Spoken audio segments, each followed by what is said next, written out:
Hello guys, నేను recent గా మా ఫ్యామిలీతో కలిసి తమిళనాడులోని నాగపట్నం వేలాంగిణికి అయితే వెళ్ళాము. మేమైతే విజయవాడ నుంచి స్టార్ట్ అయిపోయాము. మా మమ్మీ బయట ఫుడ్ బాగాలేదనేసి ఇంట్లోనే ఎర్లీ మార్నింగ్ లేసి బిర్యానీ అయితే చేసేసి ఇలా రన్నింగ్ ట్రైన్ లో బిర్యానీ అండ్ కిటికీ పక్కన కూర్చొని తింటే ఉంటది, చాలా బాగుంటది. బిర్యానీ చూడడానికే కాదు తినడానికి కూడా అద్దరిపోయింది. బిర్యానీలోకి చికెన్ కర్రీ కూడా కొంచెం చేయించుకున్నాం. మా ట్రైన్ ఒంగోలు దగ్గరకు వచ్చేసరికి వర్షం అయితే స్టార్ట్ అయిపోయిందండి. మా ట్రైన్ 2 hours లేట్ నడిచిందండి. అందుకే ఫుల్ స్పీడ్ లో 100కి తగ్గకుండా అయితే స్పీడ్ అయితే పానిస్తున్నాడు. ఆ 2 hours స్పీడ్ ని ఫుల్ గా కవర్ చేసేసి కరెక్ట్ టైంకి చెన్నై సెంట్రల్ లో అయితే మమ్మల్ని 4 కల్లా దింపేసింది. చెన్నై సెంట్రల్ చాలా పెద్ద స్టేషన్ అండి. దీనికి స్టేషన్ కి 20 ప్లాట్ఫామ్స్ దాకా ఉన్నాయి. మనకి విజయవాడ నుండి చెన్నై సెంట్రల్ కి రావడానికి అయితే 3 trains అయితే అవైలబుల్ ఉంటాయి. మార్నింగ్ టైమ్ పినాకిని ఒకటి ఉంటుంది, కోరమండల్ అండ్ గయా ఎక్స్ప్రెస్ అయితే ఉంటాయి. మేమైతే గయాకి వచ్చాం. ఈ చెన్నై సెంట్రల్ స్టేషన్ నుండి మనం కనెక్టింగ్ ట్రైన్ కోసం తామరం అనే స్టేషన్ కి వెళ్ళాలండి. ఈ చెన్నై సెంట్రల్ నుండి తామరం అనే స్టేషన్ 26 కిలోమీటర్ల దూరం అయితే ఉంటది. మీకు ఎక్కువగా ఫ్యామిలీ ఉన్నారు, పిల్లలు ఉన్నారు అనుకుంటే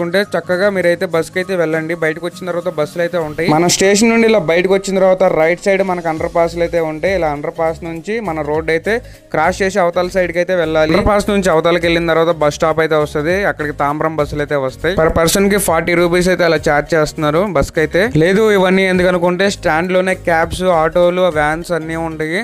వాళ్ళతో మాట్లాడుకొని డైరెక్ట్ గా తాంబరాన స్టేషన్ కి అయితే మాట్లాడుకోవచ్చు. లేదు తక్కువలో వెళ్ళాలనుకుంటే బస్ కి వెళ్ళండి. ఇంకా తక్కువలో వెళ్ళాలంటే మనకి దగ్గరలో లోకల్ ట్రైన్స్ ఆగే స్టేషన్ ఒకటి ఉంటదండి. అదే ది చెన్నై పార్క్ స్టేషన్ అని ఒకటి ఉంటది. ఇక్కడ నుంచి డైరెక్ట్ గా తాంబరానికి అయితే లోకల్ ట్రైన్స్ అయితే అవైలబుల్ గా ఉంటాయి. స్టేషన్ బయటకు వచ్చి చెన్నై పార్క్ అంటే ఎవరైనా చెప్తారు. టికెట్ మాత్రం కంపల్సరీ తీసుకోవాలి. సెకండ్ క్లాస్ కోచెస్ లోనే ఎక్కాలి. ఈ లోకల్ ట్రైన్ చీపే, బట్ ఏంటంటే ఎక్కువసేపు ఆగదు. ఓన్లీ 15 seconds మాత్రమే ఆగిద్ది. చిన్నపిల్లలు, ముసలి వాళ్ళు ఉంటే ఈ లోకల్ ట్రైన్ అయితే ప్రిఫర్ చేయను. 15 seconds లో ఎక్కలేరు కాబట్టి. ఈ తాంబరం స్టేషన్ కి వచ్చిన తర్వాత మన కనెక్టింగ్ ట్రైన్ అయితే 9:30కి దాదాపుగా మనకి 5 hours అయితే టైం ఉంటుంది. ఈ 5 hours లో స్టేషన్ మరి తాంబరానికి వచ్చేయాలి. తాంబరం నుంచి డైరెక్ట్ గా నాగపట్నానికి అయితే ఈ ట్రైన్ అయితే వెళ్ళిద్ది. ట్రైన్ పేరు వచ్చేవరకు కరేకాల్ ఎక్స్ప్రెస్. మేము తాంబరం వచ్చిన తర్వాత కుసేపు అయితే వర్షం అయితే పడింది. మా వాళ్ళు స్టేషన్ మారిపోయిన తర్వాత అంటే తాంబరానికి మేము 6 కల్లా వచ్చేసాం. సో వచ్చి రాగానే ఎర్లీ మార్నింగ్ వండుకున్న బిర్యానీస్ పాడవకుండా మేమైతే 7 కల్లా తినేసాం. ట్రైన్ అయితే 9:30 కల్లా స్టార్ట్ అయ్యి ఎర్లీ మార్నింగ్ 4:03 కల్లా మన నాగపట్నంలో అయితే మమ్మల్ని దింపింది. ఈ ట్రైన్ లో 90% కూడా మనం వేలాంగిణికి వచ్చే భక్తులే ఉంటారు. మనం నాగపట్నం నుంచి వేలాంగిణికి అయితే బయటకు వచ్చి బస్సుల్లో అయితే వెళ్ళాలి. ఈ ట్రైన్ లో దిగిన భక్తులందరూ కూడా మాక్సిమం అందరూ తెలుగు వాళ్ళే ఉంటారు.